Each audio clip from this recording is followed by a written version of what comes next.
Et vous la connaissez cette musique, la Coupe du Monde 2010 en Afrique du Sud, dans moins de 2 mois. Tous les lundis soirs, vous en avez l'habitude, le point sur les coulisses de cette épreuve dans le pays organisateur. C'est notre rendez-vous traditionnel avec Scott Bob du Bureau de la Voix de l'Amérique à Johannesburg. Scott qui nous parle ce soir de la vente des billets.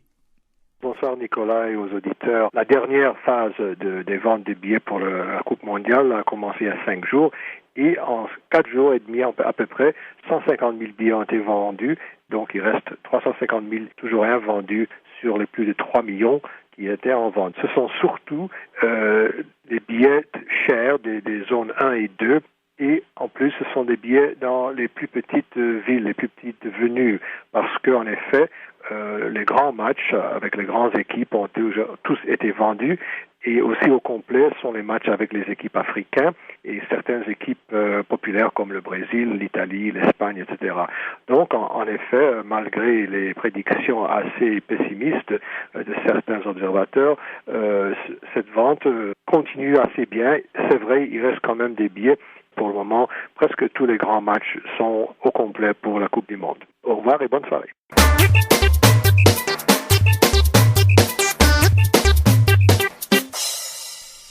En bref, autre résultat du week-end, la 19e édition du Tour cycliste international du Togo qui s'est achevée hier par le sacre du Burkinabé, Nufumi Nungu, et 2 autres Burkinabés qui complètent le podium. On va partir évidemment à Ouagadougou. Jérémy Mignon, belle réussite pour le cyclisme burkinabé. Oui, surtout que cette année, les coureurs burkinabés étaient en quête de leur première victoire de 2010. Il faut savoir qu'ils ont pris part à beaucoup de tours, malheureusement, qui se sont avérés infructueux pour eux. Et donc, ils étaient attendus, il fallait un sacre à tout point de vue avant, évidemment, d'entamer la préparation du Tour du Faso. Bien évidemment, avant cela, il y a aussi la boucle de coton. Donc, vous comprenez que au niveau des dirigeants de cette discipline, c'est le grand soulagement. Alors Jérémy, vous l'avez évoqué tout à l'heure, Ouaga, le Palais des Sports 2000 qui avait la tête complètement au handball avec la 26e édition de la Coupe d'Afrique des vainqueurs de coupe. Gros succès populaire sur place, Jérémy. Oui, gros succès parce que évidemment c'est une première. C'est une première d'abord pour de voir un peu le handball en salle, ce n'était pas possible au Burkina. Vous savez qu'on vient de se doter d'un palais de sport flambant neuf. Et du reste, je vous raconte la petite anecdote. Le palais était pris d'assaut par plusieurs personnes qui viennent pour plusieurs raisons. D'aucuns venaient justement parce qu'il faisait bon y vivre, parce que vous savez que la canicule est très importante à Ouaga et que la salle est vraiment dans une ambiance favorable avec une climatisation au top. Donc beaucoup venaient pour ça et finalement ils ont découvert que le handball était un sport à suivre et peut-être qu'ils ont été pris par le virus en passant sans bien vouloir le vouloir, mais bon. Alors justement Jérémy, on a vu de très belles compétitions, de très belles affiches. Ouais Jérémy, on va peut-être parler justement des résultats. Victoire chez les hommes des Égyptiens du Zamalek, 28-26 devant les Angolais du Desportivo. Et puis pour le Cameroun, le Minu qui est arrivé 3e. Écoutez la réaction du latéral Thomas Mbodjan. Un peu de regret parce que nous pensions que nous aurions pu prétendre même à la première place.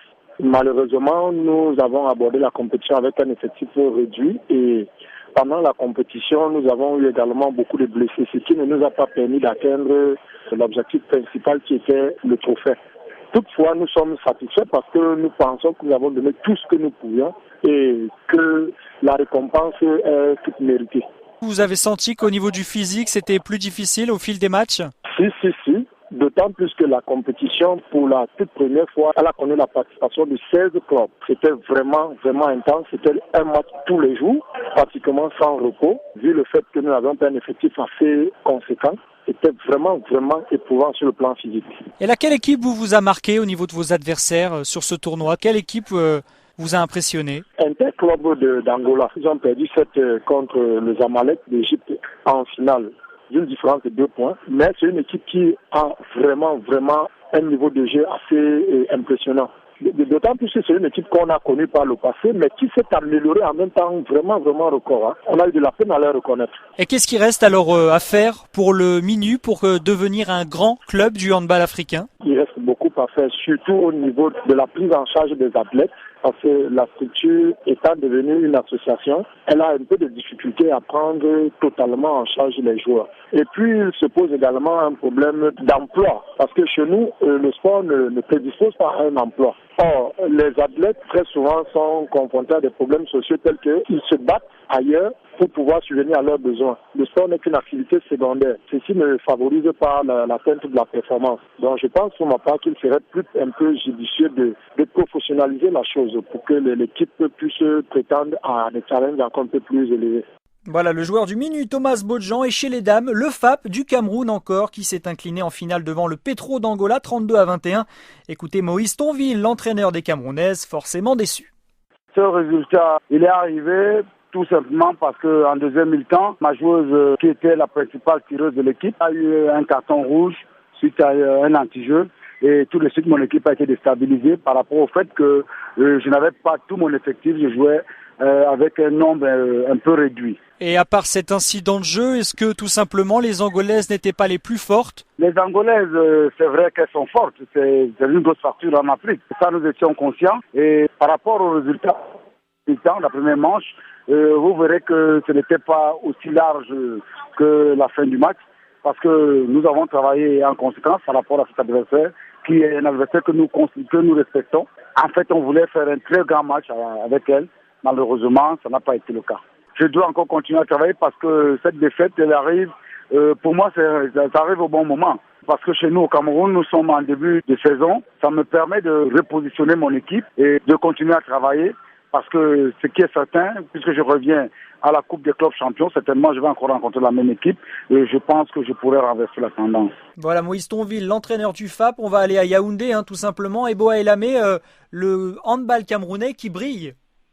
Oui Nicolas, moi je crois que vous me demandez ma réaction, n'est-ce pas, par rapport aux performances de ces équipes camerounaises.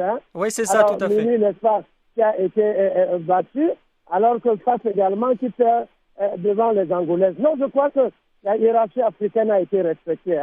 Et puis comme tout à l'heure, on parlait du Nigeria à propos du problème de la coupe de l'UFOA en Afrique de l'Ouest. Eh bien, en handball, la hiérarchie est respectée. Alors on sait, il y a le Zamalek du Caire qui a, n'est-ce pas, remporté donc le trophée, la finale chez les messieurs, alors que chez les dames, n'est-ce pas, c'est le Petro Agosto d'Angola qui l'a remporté.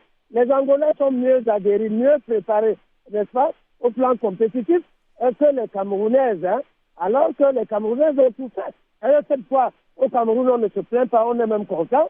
On se frotte les mains parce que vous vous rappelez qu'il y a 2-3 mois, l'équipe nationale masculine et féminine du Cameroun était au Caire pour un tournoi du championnat d'Afrique des Nations et elle n'avait rien foutu. Et le ministre des Sports camerounais, Michel Doha, avait dû limoger les entraîneurs techniques. Jérémy, on vous a en ligne. En revanche, un succès populaire, mais sur le terrain, il y a encore du boulot pour les joueurs du Burkina. Il faut dire que la frustration est énorme parce que, comme je le disais, certains ont pu découvrir qu'il y a quand même beaucoup d'intérêt dans cette discipline, mais malheureusement, les Burkinabés étaient tout en battus avec une différence énorme, et ce qui n'a pas toujours été favorable parce que, bon, le public a senti quand même quelque chose d'assez frustrant. Et on va poser la question à Jules Valentin Ngoué. Jules Valentin, toujours, les Égyptiens chez les hommes et puis les Angolaises chez les femmes. C'est un petit peu du déjà vu au niveau du handball africain. Non, mais la hiérarchie est respectée et c'est toujours les mêmes pour les athlétiques, les Camerounais de Minu et également chez les femmes, les Camerounaises de FAP, où généralement c'est soit le Cameroun, soit la Côte d'Ivoire pour l'Afrique au sud du Sahara et l'Égypte ou l'Algérie pour le nord. Alors messieurs, il y avait également du judo ce week-end à Yaoundé avec la fin des championnats d'Afrique de judo. Et là encore, c'est un petit peu du déjà vu, l'Afrique du Nord qui a tout raflé. Les judokates et les judokas tunisiens ont remporté un total de 12 médailles devant le Maroc et l'Algérie. Enfin en NBA, on jouera ce soir les deuxièmes matchs des playoffs, à suivre notamment Cleveland contre Chicago et les Lakers de Los Angeles contre Oklahoma City. On va remercier tous nos auditeurs. On va également remercier Jules Valentin Ngoué à Libreville. Merci d'avoir été avec nous, Jules. Et merci Nicolas et à la prochaine. Alors Jules, on suivra avec intérêt les 8e allées de la finale de la Ligue des Champions la semaine prochaine. Ok. Merci également à Jérémy Mignon qui était avec nous depuis Ouagadougou. Merci Jérémy. Merci, ça a été un plaisir pour moi.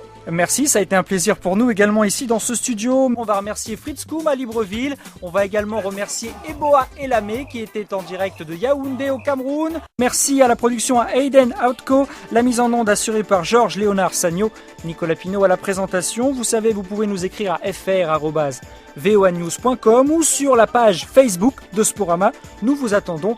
Quant à moi, je vous souhaite une excellente soirée. Bonne soirée à tous, au revoir.